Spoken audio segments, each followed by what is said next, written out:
Good Sunday morning, everybody. Welcome into the Philly AM Sports with Alan Big Mike. What's going on, Mike? What's going on? Al, crazy day yesterday for Philly sports, going 2-0. Yeah, no, absolutely. And um, who would have thought Eagles locking up the NFC East the 3 weeks before the season ended, going in, beating the Bills, and then so much controversy swirling around a lowly Commanders Eagles game, which has some playoff implications. Some, I'm not saying there's nothing important, but who would have thought so much drama in the Eagles, fandom, in the Eagles media, and just even surrounding a guy you might walk past at a Wawa, Mike. Yeah, I don't get it. I don't get it. Like you have to look at the other side, okay? And I'm looking at the other side. Yeah, is Washington probably going to play their players? Yeah, but I Are they? mean, I they're mean, they got they're starting Josh Johnson. Like, yeah, do you really think they Josh can't Johnson's going even. to come in here and win? It's not even just that. It's like they can't even if this was a meaningful playoff game. Half the guys, Jaden Daniels wouldn't be playing. A lot of their key offensive linemen couldn't be playing. Half their defense was already injured to begin with. So if they played them now, that would just be the dumbest decision from a football team all time. So as I talked to you off air, I said, yeah, I did my Friday show, the Philly Friday Frenzy, um, and I talked a lot about Eagles Commanders because the conversation, of course, is should they sit or should they play and try to get that 2 seed, and the importance of the 2 seed. And we talked about it, and I said there is a conversation for both, but ultimately here, I still don't change my mind, is the two things you get from the number 1 seed, Mike. It's of course, home field advantage throughout the playoffs, no matter what you do. But number two, a bye. And I reminded everybody, we haven't had a bye week since week 9, right? Week 9 is our bye week, and now we are in week 18. We're banged up. We haven't had Lane Johnson play, which we know he's out for the game. Jalen Carter is officially ruled out for the game, which they say is hip. I'm sure it's not worth them having him play. N'Kobe Dean, they're giving him as much time. Marcus Epps, he has a concussion. Dallas Goedert with a knee, and Jaden Phillips, who kind of twisted his ankle during the last game. And they said they're aiming for him in Lane to be back for the wild card round in the playoffs. So there's a shock. But my ultimate goal is to be healthy when going in. If it be a 2 seed or a 3 seed, they're not getting a bye. So in my eyes, that's the most important. Would I like to secure home field advantage with a 2 seed? For the only people who could not give you a home field is if you play the number 1 seed, which would be most likely the NFC Championship game. Anywho, yeah, I would like to, but I honestly think the Eagles are looking at this pragmatically, but also looking at this kind of a have your cake and eat it too. We talked about it. Josh Jacobs, he's starting. The Washington Commanders are banged up. There's no reason to think this team still can't win. It's just not going to be as easy, I guess it would be in this case, as people would think it is. And again, the big conversation, the big thing I have, Mike, I know I've been going on a little bit much, but I want to get your opinion on this, is that tell me how hypocritical it has been from a fan base. All I've heard is they should be playing because his offense hasn't been clicking on all cylinders, which I don't think anybody here is going to disagree with, Mike. You're not disagreeing with it. I'm not disagreeing with it. That is not wrong. But they had a really good game against the Raiders, which is a bad team, and that's all we heard about. Raiders are a bad team, right? Raiders are a bad team, of course. And then they played Washington the week after, and they had a little bit of a sluggish start, but they once they figured it out, they hit the ground running and beat them pretty significantly. And what was the same thing? The Commanders are a bad team. You can't judge it all. The Raiders and the Commanders win. Go to Buffalo, and they start off strong. Looked like it was going to be a smooth sailing game. But Offense couldn't complete a pass in the second half, and offense couldn't score a measly 3 points in the second half. And they think that going to play today would be good for the offense. But you tell me if they went out and balled out today against this Washington Commanders team, does that make anybody feel better? No. And you know what? And here's the thing also, Al, too. It's a 50-50 shot, literally, if you have since 2000, it is literally a 50-50 shot if you're the number one seed in the NFC. Like, I have it right here. I've got them up here. 2000, the Giants had the number one overall record or number one seed in the NFC. They went to the Super Bowl. Okay, the Rams the following year had the number one seed. They went to the Super Bowl. The '04 Eagles went to the Super Bowl. The '05 Seahawks went to the Super Bowl. The '06 Bears. Okay, then you go back down.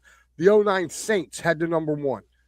You go down to 2013, the Seattle Seahawks went to the Super Bowl in back-to-back years. They had it. Then it's the Panthers, then the Eagles in 2017, 49ers in 2019, and then, the number one seed from 2019 doesn't go back until 2022, which is 4 years later, and it's the Eagles, and then you go underneath there for 2024. So you're looking legitly half the time you're the number one seed, you get to the Super Bowl. So that just tells me that that bye's not guaranteed. You know what I mean? So listen, the number one seed doesn't guarantee anybody. The numbers for 1 and 2 seed, by the way, I did the same type of math. I did 1 and 2 seed. I think it was 14 out of the since 2000, 14 times the first and or second seed was a Super Bowl representative. For the NFC for that. So I get that's part of it. But if everybody's complaints, who are also complaining about them not playing, is that their offense isn't going to be good enough, and even if they beat Washington handedly, that doesn't mean anything. First and second seed be damned. I mean, not first because I would love to have the Listen, first. To be honest with you, I think they're going to end up with the second seed anyway. I think Detroit's going to beat Chicago today. I really do. That was the other half of my story is, say the Eagles go and they do this and they ball out and they play and they win and Chicago loses or Chicago wins. This is the problem. When somebody else has your fate in their hands, that's another reason not to roll the dice. Like it's a risk versus reward situation, and everybody out there I got jumped on. I literally got pounced on by. Listen, and I feel like the conversation's kind of split a little bit about, should they play or should they not play? I've even heard ex-Eagles go, well, they should play. And guess what?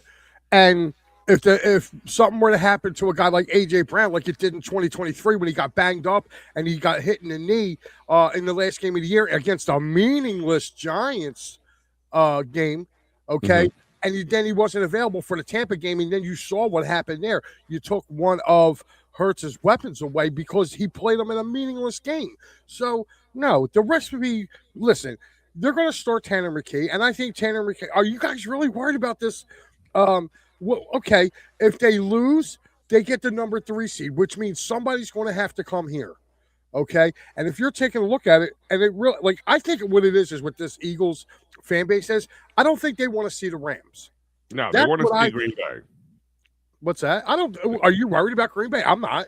No, that's what I'm saying. They want to see Green Bay, right? Because if you have the 2 seed, you're going to get Green Bay, right? And here's the thing: even if they don't, dude, what a lot of people don't realize is that. With San Francisco's loss last night, okay, it's really the game, more or less, it's where the Rams want to go play the first round. Whether they want to come here and play the Eagles or whether they want to go to Carolina, because I'm saying Carolina. I think Carolina is going to win because I think Atlanta is going to beat New Orleans. So it's either going to come down to, do you want to go to Philadelphia or do you want to go to Tampa or Carolina? Now, granted, the Rams did lose in Carolina earlier this year, okay? But they smoked Tampa Bay. So, again, are they going to come here knowing what the weathers can possibly be? Or are they going to try? Like they're going to go out there and try to win. They got Arizona today. Arizona's playing for a draft pick, so it's not like Arizona's going to give them much of a fight. I expect them to pull their starters at probably by halftime. And that's how much I think the Rams are going to be up on them, which means San Francisco's now's got to come here. And I'm sorry, you saw that sorry ass San Francisco team last night. They are a product of their schedule, and I love it because. Well, now everybody was so afraid. I mean, and listen, what is the Eagles' defense one Achilles heel that they have this year? It's the run game has been, and they've been much better against it as of lately. But also, again, the same conversation can be had about the strength of the teams in front of them from the run game, except for the Bills, which had a really good run game in Cooks, and they were able to stifle him for the most part. And that was without Nakobe Dean, too. You got to remember that. Like, that was without Nakobe Dean that they were able to stifle. Dude, Buffalo's got the number one rushing attack in the NFL. They shut that down. Like, I do not – if the 49ers come here, even with the Eagles' offensive woes, two things that I seen last night with them. Robert Saleh's got to bring pressure to get any kind of pressure on the quarterback. They do not – their front four does not generate any pressure. And they were sitting back there with a statue in Sam Darnold. Sam Darnold's not going to pull the ball down and run.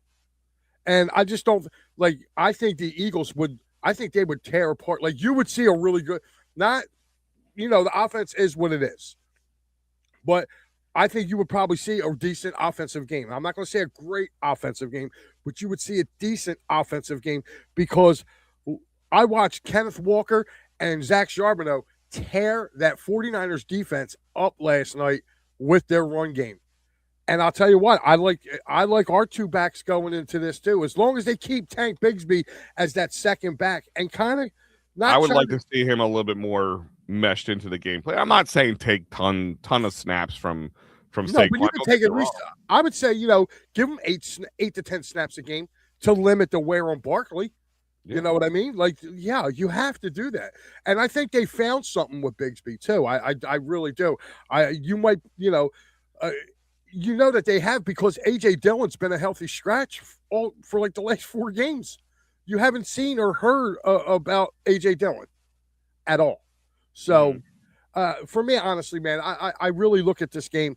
I think the Eagles, second teamers can beat Washington's, whatever team they're sticking out there. Technically, you've got their third string quarterback. Right. Yeah, you're going up against their number 3 quarterback. Like you said, their offensive line's banged up.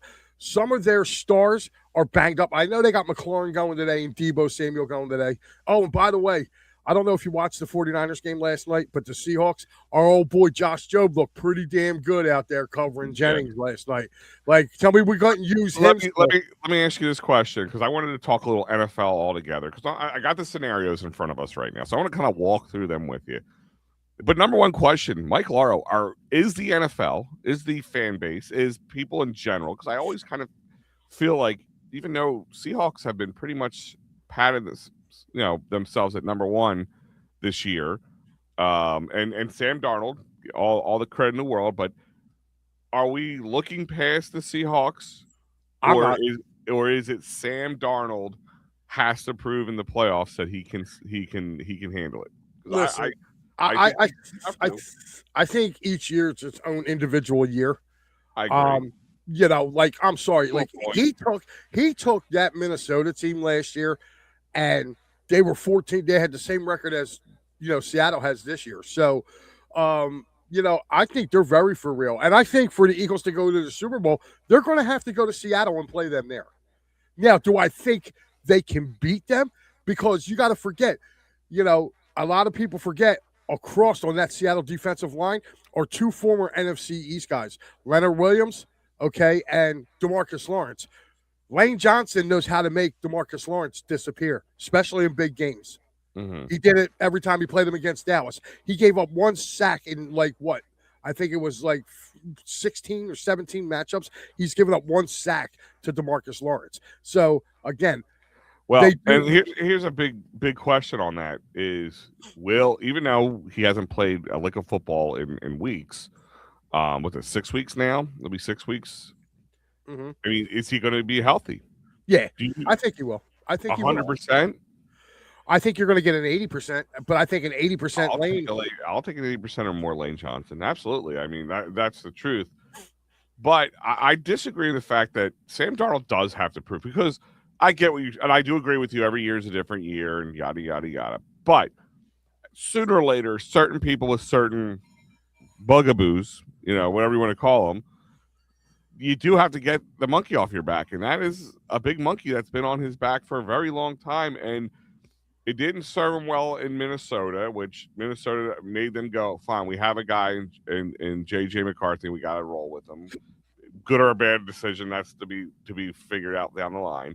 Then he did it last year again with Seattle, and you're like, okay, maybe Sam Darnold has some. Maybe being on a Jets team is the kiss of death. No, you got it the opposite way. He was with the Jets. Actually, he came from Carolina. No. That's what I'm saying is like, in the beginning when he first came, when he first played, it wasn't the kiss of death for a lot of quarterbacks. I think how many people probably did not have a chance in the NFL who could have had a better chance if they were on a better run team or a better run organization, a la the Jets or the Cleveland Browns or something. How many first round picks or first overall picks were giant busts, not because they were bad players. I mean, even Baker Mayfield had a little bit more of a resurgence going to Tampa. We'll talk about him in a second, because I literally think the Buccaneers is the 2023 version of the Philadelphia Eagles. They will limp into the playoffs, not looking good the entire end of the season, and then get lambasted by whoever they play against. Al, I don't even think they make it because they have to. Their key for them to get in today is New Orleans has to go into Atlanta and beat Atlanta. I don't see that happening. Even though, believe it or not, New Orleans is playing the best football of anybody in that division right now. Yeah, no, here's like the last month. But I'll tell you what, what I saw from the Falcons on Monday night, if they're able to repeat what they did Monday night against the Rams, and the Falcons are home. The Falcons play different brand of ball when they're at home. They're like Jekyll and Hyde. They can go on the road and they don't look so good. But at home, they're a different team, man. They play tough. They play physical football. And I'll tell you what, I think they're going to beat the Saints. And if they beat the Saints, the Panthers are in. So that's what I'm saying. Like, if you're the Rams today, you got an inferior opponent in the Cardinals. You can play your starters the first half and get a ridiculous lead on there. So when you start filtering in your second and third string players, they're going to move up to the fifth seed. I think San Francisco is going to drop down. Now, the question is going to be is if the Eagles win this game, then all eyes are going to be looking at that Bears-Detroit game. And again, I think Detroit's a little pissed that they didn't make the playoffs, and I think they're looking to spoil Chicago a little bit because there's a big difference between, the Bears, who would have to play the 49ers again for the second time in 3 weeks. But this time the game will be in Soldier Field. It won't be at Levi. You know what I mean? So a lot of elements and stuff like that. Plus, I think it would be better matchups. You know what I mean? Like, you got the race. Listen, the NFL knew what they were doing when they set Week 18 because you even though you have teams that are pretty solidified, take the Rams, for instance. They're playing their starters. That was Sean McVay's decision, I guess, as well as the organization. I question how long. If anything just doesn't look right or anything looks scared, is there a very short leash? Absolutely. But he started. But I mean, you got. I know it depends for the Panthers or the Bucks on a Falcons win. Of course, the Panthers go. If the Falcons lose, the Bucks go. I mean, listen, you have some interesting. I mean, it's not just the NFC side of it too. You got the AFC side of it too. Yeah. Think about this for a second, right? If Denver loses and New England lose, if both of them lose and Jacksonville wins, Jacksonville gets the number one overall pretty seed. Crazy. Is Jacksonville the AFC version of the Seahawks? No. If I'm looking at the NFC version of the Seahawks, that would be Denver. I think that would be Denver. Denver's good defense. They got Bo Nix. They don't put Bo Nix in trouble. They run the football. But to me, I just think it's going to be a little tough for them. I really do. I mean, they got shellacked last year. But if you're looking at the AFC side of the ball, I mean, God, you got the Chargers who they play today, and the Chargers they Well, play. You know what? so to give everybody the scenario that you were just talking about is if the Broncos win and the Patriots and Jags both lose, they'll be the number one seed. If the Patriots win, Broncos lose, and Patriots are the number one seed. And the Broncos, Jag- yeah, yeah. and the Right now, Jags, if the Broncos win today, they wrap up home field. If the Broncos lose and New England wins, New England, then everything runs through Foxborough. If both of the two top teams, which is pretty crazy to think of it. I feel like Denver, it's 2008 right, all over again. right. If Denver and New England lose and Jacksonville, which by the way, Jacksonville will know there will be pressure because Jacksonville plays at 1:00. Mm-hmm. So if they win their game, that means that kind of forces, if you really think about it, it really forces those teams to have to play their starters a little longer. Now, granted, one of them is going to not make that, there's only one spot available. So whoever that second team is, holy cow, man, it's going to be a little rough, I think. Hey, Mickey, what's good morning to you, buddy? What's going Good morning, on? Mickey. Thank you, Frank. How you doing, buddy? What's up, Frank? And Mike Fuji, what's going on, fellas? Happy New Year. It's good to see you, the Fuge. The Foods. Happy New Year, Foods. That's my Jeez. buddy, dude. Yeah. He is Good the guy. mayor of all mayors, dude, down at the Philly Mayor, Sports Complex.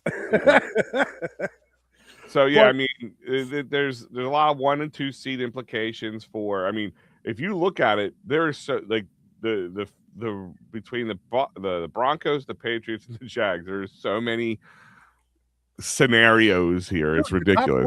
The top four seeds in the AFC can flip by the end of the day. Oh, Because you also got to forget, too, tonight we got Pittsburgh, Baltimore in Pittsburgh. So that's going to decide the fourth seed. yeah. Mhm. So I'm kind of, in a way, I like Pittsburgh. I really do. I think Pittsburgh's going to win the game. I just don't like how Baltimore's been playing this year. And the one thing that got me was Derrick Henry had his explosive game last week. And every time he has an explosive game, he kind of disappears the next week. Mhm. It's kind of how it's been with him this year. He would go off in the game, score 2-3 touchdowns, and then he wouldn't be heard from. And I think Pittsburgh really is going to be able to kind of, let that go. Now, they won't have DK Metcalf for this game. He's So still suspended. Right. So if Pittsburgh does win, they will host the Bills next week with DK Metcalf. So they'll get him back for this. And they also lost Darnell Washington too, their big strong tight end. They lost him, I believe, for the season last week. So that just means Aaron Rodgers is going to have to look and kind of give you the ball out. And besides, I like Pittsburgh's defense over Baltimore's defense. Baltimore's got a crappy defense. Mickey's hoping the Niners play the Eagles. I mean, listen, in my eyes, it's the playoffs. Any team's a scary team. Of course, you can look at it on paper. Oh, I would love to play the Bucks, or I would love play the Packers because they're pretty beat up right now. But I'm always a chip in a chair kind of guy. Maybe it's the homer in me. That type of thing. But, in the playoffs, everybody's a good team. It's clean slate. It's win or go home. You know what I mean? Like, people play differently backs against the wall and when there's nothing left. But from an NFC, AFC side, the AFC, like you said, the AFC is literally you could throw the pieces in the air. Yeah. Well, we know Pittsburgh's going to have. It's actually all of them. The only one that really is straightforward, to be honest with you, is the 4 seed. Yeah, it's the 4 seed. That's it. Yeah, it's just whoever wins that Pittsburgh Baltimore game. Yeah, same thing with the NFC. The only one that has no implications is the Green Bay game. They're the 7th seed no matter what happens this week. And I think that's Which I felt is weird too because they're actually playing some of their players. Like Josh Jacobs is supposed to play today. Like I don't know what LaFleur's thinking. Like if you're stuck in at that 7th seed, why are you playing anybody? You know what I mean? Like give your guys a break. But again, to me, listen, I also think there's a lot of gamesmanship with that. To be honest with you, Mike, and I think part of it is they might start guys a series. You know what I mean? that might be it. And listen, in the series, anything can happen. You can't go out and try to not get hurt because it Right. never works out well. But you can just not go out and let guys, like you said, get a breather. I think. Listen, the only thing that you have to worry about is if the Eagles' offense looks really good under Tanner McKee. Oh Oh, my yeah, I god, know. It's going to it's give going all to the become talking heads. nauseating. Right. But, I mean, people got to realize, too, that McKee and Hurts are two different quarterbacks.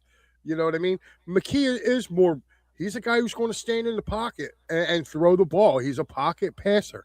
Hurts is not a pocket passer. So, again, like, you would expect him to, I don't know, I'm not going to say you expect him to look good, but if they're tailing the offense to being pocket presence and throwing the football around, you're kind of going towards Hurts. And I'm not being a Hurts hugger, you know what I mean, as Matty likes to call us. But But he's you not a know, Hurts hater either. You can't call him that because no, he I've doesn't never hate been a Hurts. Jalen Hurts. Listen, No, no, no, no. I'm saying is he tells you I don't hate Jalen Hurts. Like you don't seem like a guy who likes him too much either. yeah, I mean, and here's the thing, and they complained about him not throwing deep down the middle. He's done that this year. He has. Mm-hmm. He's hit Dallas Goedert 20 yards downfield. He's thrown it down the middle. Okay. Yes, does he prefer to go to the from the hashes on out? Probably. But he has thrown the ball down the middle. Like, and this is what I don't get. Like, some of the guys are, oh well, he's just scared to throw. No, he's not. No, he's not. Like again, like Jalen Hurts can throw a really good deep ball. And to me, I'm not going to take nothing out of this if Tanner McKee goes out and throws for 300 yards and 3 touchdowns. I'm not. I'm not going to be like, wow, damn, maybe we ought to start. No, absolutely not. You know what I mean? And here's the thing is, a lot of it is also fought on the offensive line. I mean, there's even news or rumors or whatever you want to call it. I think Jordan Mailata said a little something that made people feel like he wasn't going to be here much longer. And I think he was just kind of talking, hey, kind of like Lane was not too long ago. I'm going to finish out my contract and, we'll see where it goes from there, and people are all nervous because, it's. Well, listen, I'm going to be honest with you. Like, they got Lane's replacement right now on the roster with Minton, the tackle. He kind of hurt. Oh yeah, I seen him play. Dude's a beast. He's straight beast. So I wouldn't be surprised next year if he's healthy, if you see him replace Tyler Steen at guard, just to give him snaps and get him on the field, because he was banged up. You figure Michigan had a championship run, so he was kind of banged up, or not championship run, but he played a lot of football over his last 3 years at Michigan. So he was a little banged up when coming in, and he ended up aggravating his back, and that's why you haven't seen him this year. I watched that kid play at Michigan. He's an annihilator. He's 6'7", he's 330, and he's got cat-like reflexes on the outside. He that is Lane. I know who he is. I know of him. But I know he's been a little banged up, but yeah, he's had a back issue this year, which I thought the Eagles were smart. They really didn't need him. They're going to let him get healthy. I kind of did need him, but yeah, I got you. They did, but they didn't. You know what I mean? Like you have other people that can step in for that. Hello. Don't even want to know. I thought the sun was up, but it was actually the moon. There you. So other news is the speculation on Jalen Phillips is do you think the Eagles can extend him, will extend him? I mean, they got to worry about Jalen Carter. They got to worry about Jordan Davis. You got to worry about a couple other things. I mean, he is. You got to remember too, the salary cap's about to go up too, significantly. So, TK, thank you. How you doing, TK. So you got to remember that's going to go up too. You're saying Jordan Mailata's staying question is the price tag. What is his contract currently? Let's see. I know he just signed. Didn't he just sign an extension? I thought it was last year he signed. Not that long ago. It was either last year or the year Signed a before. 3-year, $66 million contract session in April. So he's still got $22 million in the books. $48 million of it guaranteed. And he got a $20 million signing bonus. That was a way of keeping him low cost by giving him 48 and then 20 of it in a signing bonus. So he's good through 2028. I mean, I think he's going to finish that out. And let's see, how old is Jordan? I think he's 29. He is 28. 20. All right, that's close. Yeah, he'll be 29 by next. Beginning of the off season. March 31st is his birthday. So by the end of that, he'll be in his early 30s. So it'd be the decisions to be made. Thank you, Now, Fuge. How you doing, bud? And Sean, what's up, Sean Gilrain? I haven't seen him. What's up, Sean?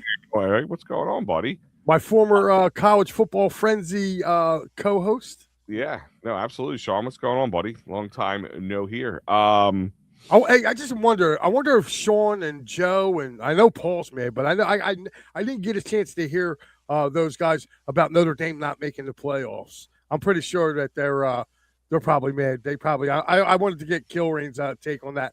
But Sean is saying Jalen Hurts will have a streak end today. Hurts has the most consecutive seasons of 10 plus rush TDs by a QB 4, and the streak will end at 4 as Hurts has 8 rush TDs this year.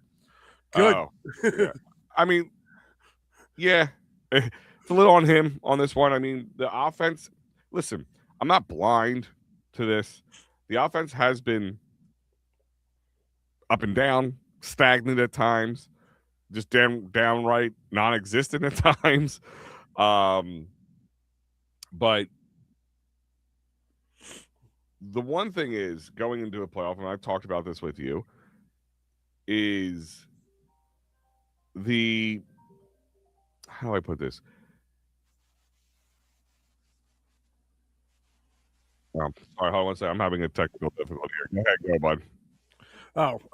Yeah. I mean, for him, I don't know. I mean, what you've been saying as far as the line. Oh man, this camera is just not working today. Let me put that back. There we go. Sorry about that, guys. Anyway, yeah, with that, the offensive line to me, I think Cam Jurgens, how he got to be a Pro Bowler to me is astonishing.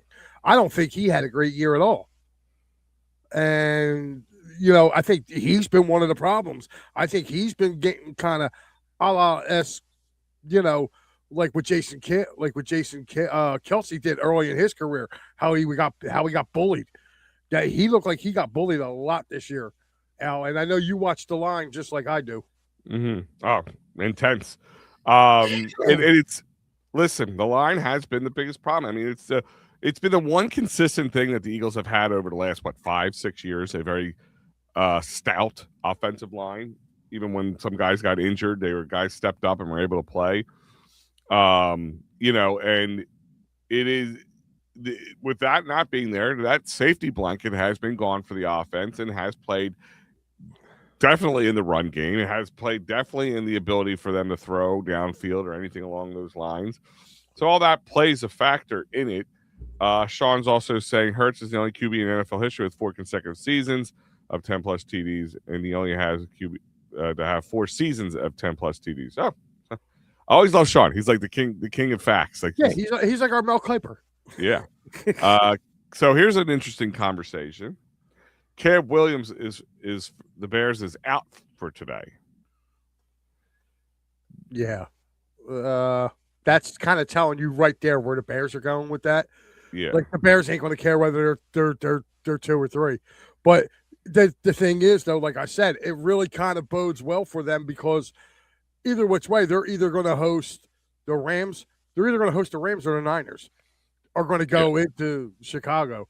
And for what they're calling for next week, because they kind of touched on it on the telecast last night, they were talking about, oh yeah, second week of January in Chicago, because they always say they get the ESPN says they always get the worst weather games uh, of them. So they were sitting there. They're like, get ready to go to Chicago next week. Mhm. So it could be, like I said, I would love to see a rematch of that 49ers and Bears game, because they just played last week on Sunday night and it was a classic game. Yeah. You Well, know, Jeremy Fowler just said that the Packers locked in the 7th seed will rest a significant number of their players, except for Trayvon Diggs. They picked up Trayvon Diggs, and he will make his Packers debut today. good for him. But let me ask you a question. Do the Eagles say, you know what, maybe we aren't resting everybody if they see this? Or maybe do they just have do they have them dressed? Is Jalen Hurts get dressed for the game today? No, there's Nope, no I don't. chance. Jalen Hurts will be on the sidelines with a piece in his ear, with an earpiece in today, probably trying to help Tanner McKee. Now, would I be surprised if Schmitty or somebody got dressed for a series or two? No. Like, you're not going to see him. You're not going to see AJ. Dallas isn't playing. So, would I be surprised if they put Schmitty out there for a series and said just run deep? Ian said hopefully Howie got Kevin Petullo's replacement has soon the season's over. I don't know, man. If this team makes a run, let's say NFC Championship game. I won't say any further. Is Kevin Petullo's job locked up? Yeah. Is It's it locked up right listen, now? can we? I mean, listen, I'm going to be honest with you. I do think some of this is on Petullo, but the players got to, at least they got to take some accountability for this too. Kevin Petullo can't go out there and throw a football. He can't catch a football. He can't create separation on DBs. He can't separation on linebackers. Okay, he can't run the ball up the middle. He can't do none of that. Mm-hmm. I think, honestly, oh, here we go. I knew he was going to write a book about this. Every Notre Dame fan is mad that they didn't make the postseason with that. And they kind of had a gripe about that. But, Sean, I'll get with you on this one, man. I've read all your comments. I've seen it backstage. I've read them all, and I agree. I agree with you, man. That's all I'm going to say. But, again, some of these players have to take accountability. And I don't think some of them are. Like, again, we're seeing the same. Like, last week, we saw the same pass concept. AJ down the sideline for a 50-50 ball. Now, granted, I thought he should have caught that ball. That ball hit him right in the hands. That ball hit him right in the hands last week, and he dropped it. Of course, Devontae Smith makes a great catch, and, the refs with the Buffalo accents call it a no catch. That was BS. But, again, you have to – it's not just all on Petullo. And who are you going to get to come in here? You want to get Eric Bieniemy to come here? Because I heard that name got kind of rekindled too, about bringing him in here. Well, just remember, Eric Bieniemy went to Washington a couple of years ago, and it wasn't when they got to the NFC title game. It was under the last regime. Before Snyder sold before Snyder sold it. He was their offensive coordinator, and how good did they look? Again, a lot of things. And why hasn't Eric Bieniemy became a head coach? Everybody else on Andy Reid's tree has gotten hired. And I mean everybody. Hell, Matt Nagy had a job, which they're saying Matt Nagy might be up again for another coaching role. Yeah. Well, I mean, I know the Cowboys are moving on from Eberflus, which, he went from being Chicago's HC to Dallas's DC to unemployed, which He'll there's get no picked shock up. there. Not the way I don't know, man. He might like a linebackers coach or something like. No, listen. Eberflus, you got to remember something, dude. He was the architect of those Bears defenses that were good. Those really good Bears defenses. He was kind of the architect of that. And listen, the defense was the biggest Achilles heel for the Dallas Cowboys. Yeah, but you got to take a look. I mean, they traded away their best player. They traded their best player in season. Okay, and they had injuries all along the back. I'm not making an excuse for the Cowboys, but let's keep it a bean. They didn't draft well either. No. Look at the guys that they drafted. Mozzie Smith, when they drafted Mozzie Smith, our good buddy Dave Yarno, I was I was on the pod with him, and he was so excited. He's like, "Yeah, that's my guy, Mozzie." And I went, "Dude," I said, "he'll be out of the league in 3 years." So Sean wants to know: would you take Stefanski if he, when he yes, leaves the yes, Browns? and he's a local guy. Now that's a guy. That's a former head coach. I would bring in. Delco Like, guy. Think. I what's that? I think he's a Delco guy. That's if he gets fired. I mean, but No, well, I know he wants out. yeah, I don't think he wants to work for that ownership no more. But I could see them reaching out and bringing him in because the Browns, again, they're. I think he wanted to start Dylan Gabriel and ride with Dylan Gabriel, and they told him no, you got to put Sanders in, and that's what I think. There's a thing there with that. I want to change gears because Joe Hale kind of had one of my other bullet points I want to bring up. So I want to talk about his comment here in a second. I did the Friday show after Christmas, right? So it was the day after Christmas, and I said I had like if somebody wanted to get me a late Christmas present, I knew it to be I figured it to be a pipe dream, right? But we still hear about the conversation of somehow, some way, they're still going to deal Alec Boehm to the Mariners. There's still conversations about Nick Castellanos, which I don't think anything's happening.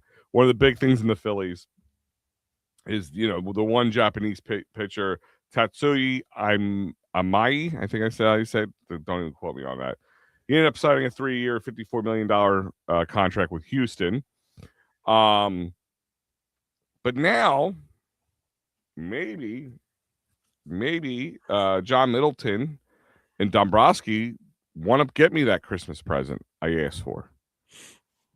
Apparently, and I think it's a long shot, but they're showing more where there's smoke, there's fire type situation that Bo Bichette is they're in conversations with him, and they're setting a meeting with him. Okay, and if you can unload Alec Boehm and play him at third base, or no, you don't want to play Bichette at third, or slide, but Bryson Stott over to third base. You got to do something. Can't let him play second. You already have that lot with Bryson right now. Or do you maybe Bryson gets moved? Maybe they get something for Bryson. They move on from him. I don't know. You still got to figure out what you're going to do with third base if you move on from both of them. But my point. I'm trying to think. What's the guy's name that hit like 4 home runs against the what the hell is it? Edmundo Sosa from the A's. He hit like 4 home runs on us. Oh, from the A's. Wow. But he's over in San Diego now, right? No, you're thinking of Mason Miller, not Mason Miller. Oh. I'm thinking of the bat. I can't remember the guy's name that hit. He hit 4 home runs against the Phillies just this past year. He's a third baseman. Like, I think you could trade Bryson Stott to get him. Max Muncy. What is it? Just trying to see. He plays left field, but he's also a third baseman for them. Well, he's their left fielder. Muncy was in there. But they also had Daryl. No, look at their left and Brett Harris. No, maybe he might have been their DH, but he also played he played left field when he was here. He played 1 game at left, 1 game at third. And, what was that? They had Rooker. Guy there he is. There he is. Rooker. There it is. Yeah, the coffin is opened. Rooker. Yes. Yeah, I would try to pull off a trade to get him. And I would throw Scott in that trade. If you're going to go get, Bo Bichette, put him a second. You have Trey. Trey ain't going nowhere. Yeah, but Rooker, you have the trade for him, right? I believe so. I was blanking out on it. Get over it. I just Googled it and came up with it. I don't know why. I couldn't remember his name, but 25 Max Muncy, but whatever. I don't want Muncy. Muncy's old. No. Yeah, I know. But Rooker, Rooker can play third. So I would definitely try to go and get him. It all depends on what the. Well, they do have. They have a. There's one of their top prospects is a third baseman, isn't it? I don't know how far along he is. It's like White or something, right? Tommy White, something like that. I don't know, but maybe they would be willing to move on if they're willing to move forward with him. Um, but if you have to trade and then you got to pay, I mean, you have to have something worth trading for. Like, do they take, Alec Boehm? But apparently, it's just the Mariners I've been hearing about. Listen, I know it's still probably a pipe dream, but the fact that the fire's there and the Phillies haven't done much, it's all been pitching outside of Garcia, right? I mean, it's been pitching. So they've just signed a handful of God, minor league I think. contracts. Do you think? Let me ask you a question. Do you think JT gets re-signed because you've been hearing certain stuff now with him that him and the Phillies are not even talking? Who? Him and The Phillies and JT, they're not even talking, from what I understand. Well, I listen. Nobody's a bigger JT fan than I am, and I really think he is needed, especially with the. And I kind of was hoping they were going to sign Tatsuya a little bit because of the holes in the pitching conversation. I mean, we don't know. I mean, if anybody could do it, Zach Wheeler can. But the kind of surgery that Zach Wheeler had, thoracic outlet syndrome surgery, it's not like if you had Tommy John, if you had knee surgery, shoulder surgery, where I would feel as comfortable. I mean, that there's people who've had the surgery and did not come back. And it's something to worry about. We don't know what Andrew Painter is. We're putting all our eggs in the Andrew Painter basket. We don't know the I mean, Christopher Sanchez is the only one for sure guy that we Luzardo hopefully has another good year, doesn't kind of fall off like he did. And Aaron Nola, we don't know what we're going to get back with Aaron Nola. So I don't know. It's good. I'm going to be honest with you. I think Painter's like Aaron Nola 2.0, to be honest with you. Like current Aaron Nola? Or I think he's like Aaron Nola 2.0. He'll be good, but he'll just have that one inning. Like, to me, he's too up and down. He's too up and down. Like, why do the Phillies always get these pitchers? And it's like by the time they get to the major leagues, they're like so screwed up. I mean, Nola was okay, but I mean, look at all the pitching prospects that we had. You know what I mean? Like, granted, by the time they got up here or they got moved, they were just like damaged goods. Like we had Drabeck's kid, Kyle Drabeck. He was a part of the Doc trade. He came up here, fizzled out. I mean, we had Gio Gonzalez for the longest time. Sean saying infield with Bo Bichette at third, Turner at shortstop, Nico Horner at second base, and Harper at first. Sounds pretty good. Trade Bowman Stott for starting pitching. A right-hand platoon bat for left field. Unlikely, but would be awesome. Yeah, anybody can trade. I told you my thing is, hey, Mikey P, he changed his picture in there. Look at that handsome devil. Put the little smiley face up there. Look at that handsome devil. Rooker does not play third base. He's just a DH and outfielder, mainly right field. Okay, because I thought I knew he came up as a third baseman, but he came up as a third baseman. He came up as a third baseman. So, I always thought he played in the outfield too, and he was always a defensive problem. Like I felt like getting him was going to get like a younger version of Kyle Schwarber, like a guy can match the ball. But what do I know? What are your thoughts on Andrew Painter coming up this season? I think I just said him. Me too. There's the fear of the unknown. Sean, there is definitely the fear of the unknown. I mean, he didn't listen, he came off Tommy John surgery. What he did in 2025 was nothing to make you feel this guy's MLB ready. But then now he's been able to lick his wounds, get some training in. Spring training will definitely be a big factor. Back to the JT conversation. Here's my thing is JT, they either need to make a decision now or move on from him. Like Matty B brought up something good point. I hate saying those words out loud. I know. But we are only about 6 weeks away from pitchers and catchers, if not less. I don't even know if we're that far away at this point.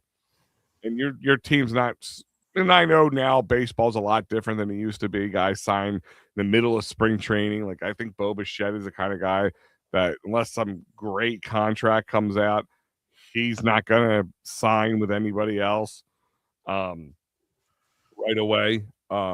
He's gonna kind of let it stew. And I don't know, maybe JT's trying to just let it stew and let the Phillies kind of blink first.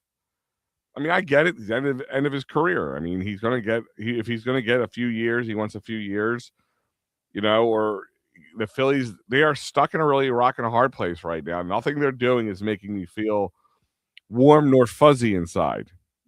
You know, yeah, here you go. 38 days from pitchers and catchers. Thank you. Um, so I mean, with that being said, is I'm gonna take. I'm just gonna treat the Phillies like I'm treating the Sixers this year. I'm just watching it one day at a time and hopefully enjoy it, but at the same time wonder depending on what they do. But Mike does, and I'll ask the chat, please tell me if they go out and they somehow say get Bo Bichette, and will that make you feel better from an offensive standpoint at this point, or is there still too many holes knowing that Nick Castellanos is still a Philly?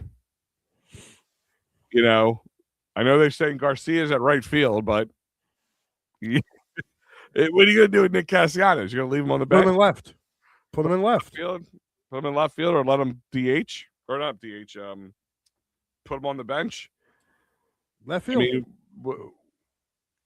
what needs to happen for the Philadelphia Phillies for Mike Lar to go, all right, I like where we're going with this. I'm interested now. My eyes are peaked. If they somehow sign Bo Bichette, my eyes will be interested. I don't want Alex Bregman. And that's the name. That's another name I keep hearing being connected with the Phillies is Alex Bregman, and I don't want him, man. What's he got? He's like a couple. I think he's 32. 32-year-old third baseman. Yeah, and he's sought to have like a 5-6 year contract. Yeah, I know. That's why nobody signed him yet. That's why the Phillies. I mean, listen, this is why it's been pretty quiet. I mean, look at what they've done outside of signing Kyle Schwarber for 5 years, $150 million. What else have they done? They've signed guys to 1-year contracts, minor league contracts. I think the only other multiple year contract was 2 of the pitchers, right? They had 2 years and 3-year guy, and that's it. Yeah. And that is it. So and it's been all pitching and it's been all bullpen. Like they have really just stockpiled in the bullpen. But they haven't done much with anything in the field yet. They've been trying to get rid of 2 guys, and nobody, and I mean nobody, is showing, as far as I know, any interest in either one of these guys. I mean, somebody might find a little interest in Nick Castellanos, but not for $20 million. Yeah. And that's the problem. And that's why they can't be aggressive as we would like them to be, because they don't want to sign a guy who is either a little past his prime to another 5 year. Because then, all right, you go sign Alex Bregman 5 years. There's another 5 year, $150 million. You can't do it. The minute you sign Kyle Schwarber to that was the minute you said, I can't sign anybody else to that. Unless you do like a Bo Bichette, who's a lot younger. What's he, 27, 28?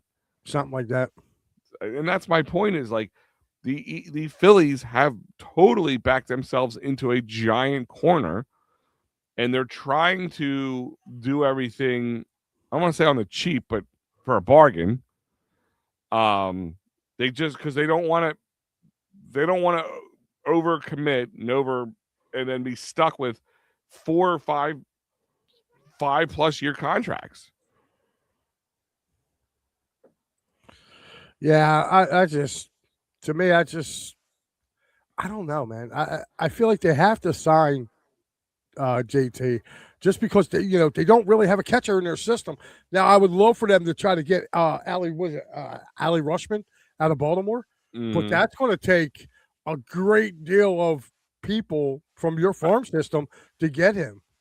Yeah, I mean, one thing I always heard about Dombrowski, he's willing to trade away all your pieces.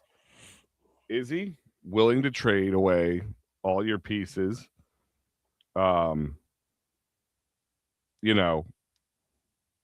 But at this point now, because he hasn't done it yet, that's all been said. Like, oh, he's going to trade away all your pieces, and he's just going to give up your whole farm system, and he hasn't done that. No, he hasn't done that here. But then again, No. too, like that could have been more or less coming from up top too. Like, yo, you're not going to make our cover, dry, be dry. So, you know, another name that always gets floated around during this time of year, always coming to the Phillies, is Mike Trout. I don't want him. He's too banged up. Like Mike, Is that conversation again?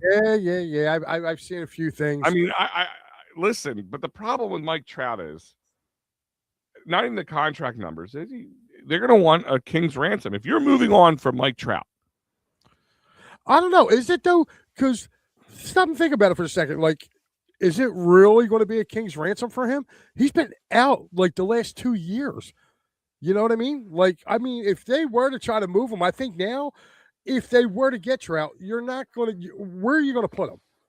You know what I mean?